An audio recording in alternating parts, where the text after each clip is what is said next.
ஓம் சக்தி தாயே போற்றி. என் அன்பு குழந்தையே, நீ இவ்வளவு நாள் சிந்திய கண்ணீருக்கு பலனாக நீ விட்ட சாபம் ஒன்று ஒருவரினுடைய வாழ்க்கையில் மிகப்பெரிய பாதிப்பை ஏற்படுத்தி இருக்கின்றது.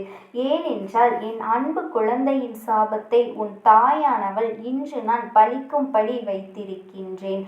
உன் அம்மா நான் கொடுத்த தண்டனை இதுதான் என்பதை நீ புரிந்து கொள்ள வேண்டும் அல்லவா?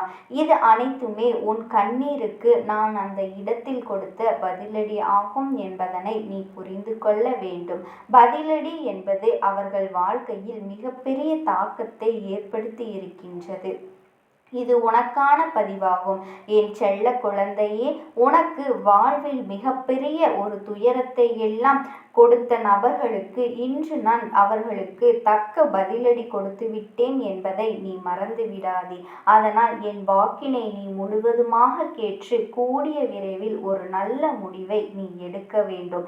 அதனால்தான் உன் தாயானவள் நான் உன்னோடு இன்று பேச வந்திருக்கின்றேன். நீயும் இதை கேட்டுக்கொண்டிருக்கின்றாய். உன் அம்மா சொல்லும் விஷயத்தை தைரியமாக நீ கேட்க வேண்டும். என் அன்பு குழந்தையே, உன் வாழ்க்கையில் பிரச்சனைகளை முடித்து நான் அதனை இல்லாமல் செய்து விடுவேன் என்பதனை நீ மறந்து விடாதே. இதை மட்டுமல்ல, எல்லா நல்ல விஷயத்தையும் நான் உனக்கு செய்து கொடுப்பேன். உன் வாழ்க்கையில் மாற்றத்தை கொண்டு வருவேன். என் தங்க குழந்தையே, உன்னுடைய வீட்டில் மங்களகரமான விஷயங்களை நான் செய்து கொடுப்பேன். உன் வாழ்க்கையில் கண்ணீரையே பார்க்க மாட்டாய் என் தங்க குழந்தையே. இது போன்று உனக்காக எல்லா விஷயங்களையும் உன் தாயான நான் செய்து கொடுக்க போகின்றேன். ஆனால் சில நேரங்களில் பொய்யான வார்த்தைகளை பேசி சில உறவுகள் உன்னை நம்ப வைத்து ஏமாற்றி விடுகின்றார்கள். உன்னை நம்ப வைத்து ஒரு நாடகத்தை நடத்தி விடுகின்றார்கள். அதையும் நீ நம்பி விடுகின்றாய்.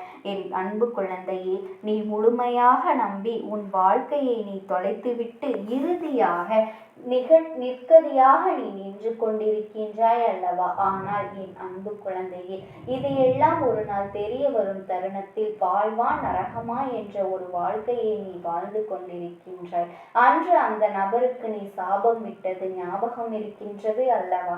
என்னை இப்படி பொய் சொல்லி ஏமாற்றினாயே, உண்மையாக இருந்த எனக்கு இப்படி துரோகம் செய்தாயே, அனைத்திற்கும் காலமும் என் அப்பன் என் தாயானவளும் பதில் கொடுப்பாய் என்று அன்று நீ சொன்னாய் அல்லவா? அதை நான் கண்குளிர பார்ப்பேன் என்றும் என் அன்பு குழந்தையே, அன்று நீ மண்ணை தூற்றி சாபம் விட்டாய் அல்லவா? அந்த சாபத்தை இன்று நான் உனக்கு நிறைவேற்றி வைப்பதற்காக வந்திருக்கின்றேன் என்பதனை நீ மறந்து விடாதே. என் அன்பு குழந்தையே, உன்னுடைய சாபத்தை இன்று நான் நிறைவேற்ற வைப்பேன். அதற்காகத்தான் உன் தாயானவள் நான் இன்று ஓடோடி வந்திருக்கின்றேன். அது என்ன தெரியுமா? அவர்கள் வாழ்க்கையை மிகப்பெரிய ஆபத்தை உண்டாக்கி இருக்கின்றேன். ஏனென்றால் அதற்கு காரணம் அவனினுடைய கர்ம வினையும் சேர்ந்து கொண்டதுதான். அத்தனை பொய்களையும் உனக்கு சொல்லி துரோகங்களை செய்துவிட்டு செய்யாத தவறை நீதான் செய்தாய் என்று எப்படி உன்னை விரட்டியடிக்க வேண்டும் என்றும் தேவையில்லாத வீண்பழியை உன் மீது சுமத்தி அவர்கள் வாழ்க்கையில் சந்தோஷமாக வாழ்ந்துவிடலாம் என்று சந்தோஷத்தை கெடுத்தார்கள் அல்லவா? அவர்களினுடைய சுயநலத்திற்காக உன்னை பயன்படுத்தி கொண்டார்கள் அல்லவா? அதற்கெல்லாம் பதிலடி கொடுக்க வேண்டாமா? உன்னுடைய மனம் எவ்வளவு வருந்தியது, எவ்வளவு வேதனைப்பட்டது. நீ சிந்திய கண்ணீர் துளிகள் எல்லாம் அவர்களுக்கு தக்க தண்டனையை கொடுக்க போகின்றது. உன்னுடைய இதயம் அன்பானது, உண்மையை மட்டுமே பேசக்கூடியது என்பதனால் தான் இன்று இத்தனை கஷ்டங்களையும் கவலைகளையும் வாழ்க்கையில் நீ சுமந்து வருகின்றாய். ஆனால் அவர்கள் வாழ்க்கையில் சுயநலத்திற்காக உன்னிடம் பழகி சுயநலத்திற்காகவே அனைத்து விஷயங்களையும் உன்னிடமிருந்து எடுத்துக்கொண்டு சந்தோஷமாக வாழ்ந்துவிடலாம் என்று நினைத்து கொண்டிருந்தால் கண்டிப்பாக அது நடக்குமா? மனிதர்களின் வாழ்வில் நல்லவர்களின் துணை எப்பொழுதுமே வேண்டும் என்பதனை நீ மறந்து விடாதே. ஆனால் என் பிள்ளை யாராவது நினைத்தாலும், என் பிள்ளையை யாராவது ஏமாற்ற நினைத்தாலும், எவராவது துரோகம் செய்ய நினைத்தாலும் கண்டிப்பாக கர்மவினை ஒரு பக்கம் தண்டிக்காமல் விட்டாலும் கூட உன் தாயானவள் நான் ஒரு பக்கம் இருந்து அவர்களை கண்டிப்பாக நான் தண்டித்தே தீருவேன். அவர்கள் அவர்கள் வாழ்க்கையில் நான் தண்டனையே கொடுப்பேன் என்பதனை நீ மறந்து விடாதே. என் அன்பு குழந்தையே, உன் கண் முன்னாலே இது நடக்கப் போகின்றது. இன்னும் 2 நாட்களில் அந்த செய்தியானது உன் செவிகளுக்கு கேட்கப் போகின்றது. ஏனென்றால் உன் உறவை நீ உண்மையாக நேசித்தாய் அல்லவா? உன்னை ஏமாற்றிய உறவிற்கு மிகப்பெரிய தண்டனையை உன் தாயானவள் நான் இன்று கொடுக்கப் போகின்றேன். அது என்ன தெரியுமா? அதை கேட்டால் நீயே அதிர்ந்து போகப் போகின்றாய். ஆனால் இன்னும் 2 நாட்களில் அந்த செய்தி உன் செவிகளுக்கு எட்டப் போகின்றது. இருந்தாலுமே இப்பொழுது ஒரு சிறிய விஷயத்தை மட்டும் நான் உன்னிடம் சொல்கின்றேன். ஒரு விபத்தை சந்திக்க போகின்றார். அவரவர் கர்மவினை காரணமாக இந்த விபத்தானது ஏற்படுத்தப்பட போகின்றது. வாழ்க்கையில் நரகம் என்றால் என்ன என்று இப்பொழுது அவர்களுக்கு புரிய போகின்றது. அவர்கள் எப்படி என் அன்பு குழந்தையின் மனதில் என் அன்பு குழந்தை உன்னை வெறுப்பினை தூண்டும் விதமாக பேசினார்களோ அதற்கெல்லாமே இப்போது அவர்கள் அனுபவிக்க வேண்டும் அல்லவா? ஒவ்வொரு தருணத்திலும் என்னுடைய அன்பு குழந்தையின் கண்ணீரையும் கவலையும் துன்பத்தையும் துயரத்தையும் அதிகரித்து விட்டு நாம் சந்தோஷமாக வாழ்ந்துவிடலாம் என்று நினைத்தால் வாழ்ந்துவிட முடியுமா என் செல்ல குழந்தையே? இல்லை, வாழத்தான் உன் தாயானவள் நான் விட்டு விடுவேனா? நீ தைரியமாக இருக்க வேண்டும் என் அன்பு பிள்ளையே. உண்மையானது ஜெயிக்க சிறிது காலம்தான் எடுத்துக்கொள்ளும். ஆசையும் உண்மையும் இருக்கும் பட்சத்தில் உண்மைதான் எப்பொழுதும் ஜெயிக்கும்.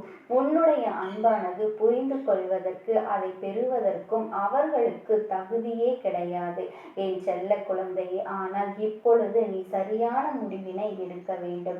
ஏனென்றால் சில ஜென்மங்கள் வாழ்க்கையில் திருந்தாது. ஆனால் என் அன்பு குழந்தைக்கு நல்ல எதிர்காலம் இருக்கின்றது.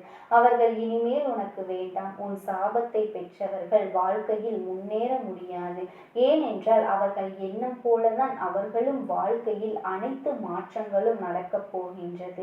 அவர்கள் இனிமேல் சந்தோஷமாக உன்னை வாழ வைப்பார்கள் என்று நீ நினைத்து கொண்டிருக்காது. சில நேரங்களில் ஏமாற்றும் மனிதர்களும் துரோகம் செய்யும் மனிதர்களும் கண்டிப்பாக குழந்தையின் மனதையும் எண்ணத்தையும் மாற்றிக்கொள்ள முடியும். ஆனால் அவர்களோ மிகவும் சுயநலம் வாய்ந்த ஒரு மனிதர்களாக மாறிவிட்டார்கள். காலத்திற்கேற்ப மனிதர்களுக்கு சுயநலம் எப்படி வருகின்றதோ அதுபோலத்தான் இவர்களினுடைய நிறத்தையும் குணத்தையும் மனதையும் மாற்றிக்கொண்டே இருக்கின்றார்கள். இந்த மாற்றமானது என்ன சொல்லி புரிய வைத்தாலும் என்ன சொல்லி திட்டினாலும் அது திருந்தாது. ஏனென்றால் அவர்கள் பிறவியிலேயே இப்படித்தான் வாழ்ந்து கொண்டு வந்து விட்டார்கள். 5இல் வளையாதது 50இல் மட்டும் வளையுமா என்றால் நிச்சயமாக கிடையாது. எப்படி நாம் வாழ்க்கை எந்த சூழ்நிலையிலும் நம்மை எப்படி மாற்றுகின்றதோ சில குணத்தை நாம் அதை மாற்றிவிடலாம். ஆனால் பிறவியிலேயே இருந்த குணத்தை எப்பொழுதும் மாற்றவே முடியாது. ஆனால் உனக்காக உன்னுடைய எதிர்காலத்தை நான் சிந்தித்து வைத்து விட்டேன் என் தங்க குழந்தையே. கூடிய விரைவில் அந்த ஒரு நல்ல காரியத்தை உன் வாழ்க்கையில் நான் நடத்தி காட்டத்தான் போகின்றேன். இதை கேட்டு நீ அழுகக்கூடாது, தைரியமாக இருக்க வேண்டும். ஏனென்றால் கஷ்டமான தருணத்தில் கூட உன் தாயானவள் நான் உன்னிடமே இருந்து கொண்டிருக்கின்றேன். ஓம் சக்தி தாயே போற்றி. நீ நல்லது நினைத்தால் இந்த தாயின் ஆசீர்வாதத்தில் உனக்கு நல்லது மட்டுமே நடக்கும். என் தங்க பிள்ளையே, இன்று உன் அம்மா உனக்காக ஒரு முக்கியமான செய்தியோடு தான் உன்னை காண வந்திருக்கின்றேன். இது உன் வாழ்க்கையில் மிகவும் அவசரமான ஒரு செய்தி என்று கூட சொல்லலாம்.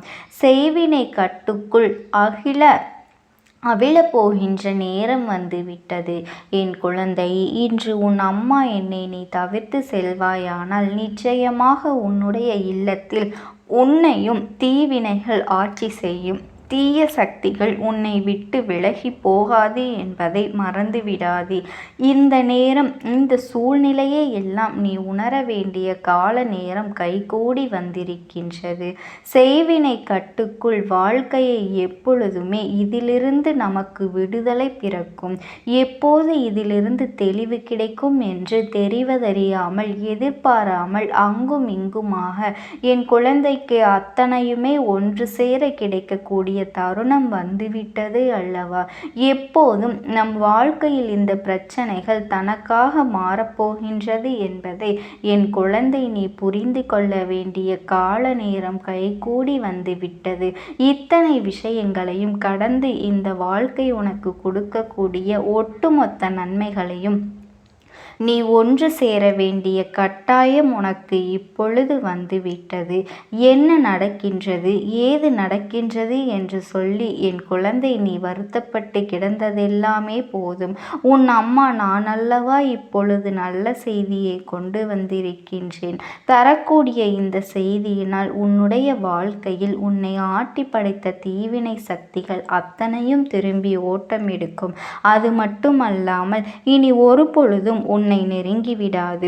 உன் அருகில் வரவேண்டும் என்றாலே அது நிச்சயமாக உன்னை விட்டு பயந்து தள்ளி ஓடி நிற்கும்.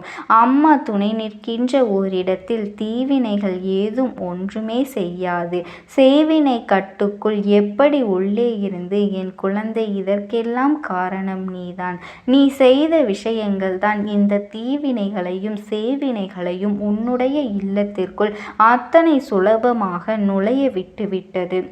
அம்மா எத்தனை முறை நான் உனக்கு எச்சரிக்கை கொடுத்த போதும் கூட சில விஷயங்களை நீ கண்டுகொள்ளாமல் இருந்து கொண்டிருந்தாய். சில விஷயங்களை இந்த வாழ்க்கையில் நீ பெரிதுபடுத்தாமல் இதெல்லாம் ஒரு விஷயமா என்று நமக்கு என்ன வந்துவிடும் என்று சொல்லி நடந்து கொண்டதன் விளைவுதான் உன்னுடைய வாழ்க்கையில் இது வந்ததற்கு முக்கியமான காரணம். என்னவாக இருந்தாலும் சரி, எதுவாக இருந்தாலும் சரி, உன்னோடு நான் இருப்பதை புரிந்து கொண்ட இந்த தருணம் வந்துவிட்டது அல்லவா? உன்னோடு நான் இருந்து உனக்கு கொடுக்கக்கூடிய அத்தனை விஷயங்களையும் நீ சரியாக புரிந்து கொள்ள வேண்டிய நேரம். என் பிள்ளையே, ஒரு விஷயம் என்று நினைப்போம், ஆனால் அது உன்னுடைய வாழ்க்கையை தலைகீழாக போடும். இதுவெல்லாம் ஒன்றா இல்லை என்று நினைப்பாய். இருக்காவிட்டாலும் சொல்லிவிட்டும் இப்படியாக உன் வாழ்க்கையிலிருந்து உன்னை காயப்படுத்திய ஒவ்வொரு விஷயங்களும் மேலும் மேலும் உனக்கு ஏற்படுத்திய துன்பங்களும் நல்ல பதில் கிடைக்க வேண்டிய நேரம் இப்பொழுது வந்துவிட்டது. உன் தாயானவள் நான் நினைத்து விட்டால் உன்னுடைய வாழ்க்கையில் எதையும் செய்ய முடியாது என்று கிடையாதல்லவா? என்னை ஆட்டி படைத்த இந்த விஷயங்கள் எல்லாம் உன்னை விட்டு அழித்து விட்டு உன்னை வாழ்க்கையில் பல நன்மைகளை கொண்டு வந்து கொடுக்க நான் தயாராக இருக்கின்றேன் என்பதனை நீ புரிந்து கொள்ள வேண்டும். என்ன நடந்தது, ஏது நடந்தது என்று சொல்லி என் பிள்ளை நீ கலக்கமடையாமல் இனி உன்னை தேடி வருகின்ற எல்லா விஷயங்களும் உனக்கு என்னவாக இருக்கின்றது என்பதனை புரிந்து கொள்ள வேண்டிய காலகட்டம் இது.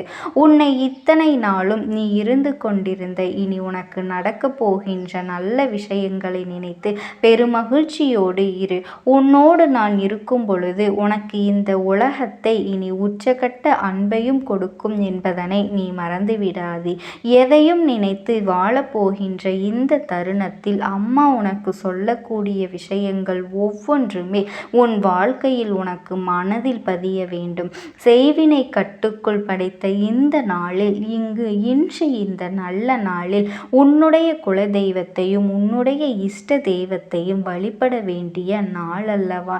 இந்த நாளில் அம்மா மனதார யாரெல்லாம் என்னை நினைக்கின்றார்களோ அவர்களின் இல்லத்தில் எந்த செய்வினைகளும் இல்லாத நிலைமையை நிச்சயமாக நான் உருவாக்கும் என்பதில் எந்த ஒரு மாற்று கருத்துமே கிடையாது.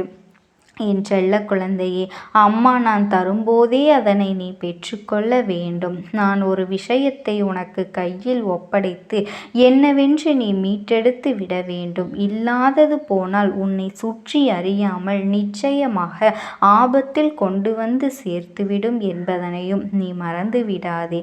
நல்ல நேரம் உனக்கு அமைந்திருக்கின்றது. இந்த வாழ்க்கையில் உனக்கு நல்ல நேரம் அமைந்திருக்கும் பொழுது உன்னை சுற்றி எது நடந்தாலும் அதிலிருந்து நீ உன் வெற்றியை நிச்சயமாக பெற்றுக்கொண்டே இருக்கின்றாய் என்பதையும் வெற்றிகள் உனக்கு உறுதி செய்வதற்கும் ஒரு காரணம் இருக்கின்றது என்பதையும் என் பிள்ளை நீ தெளிவாக தெரிந்து கொள்ள வேண்டும்.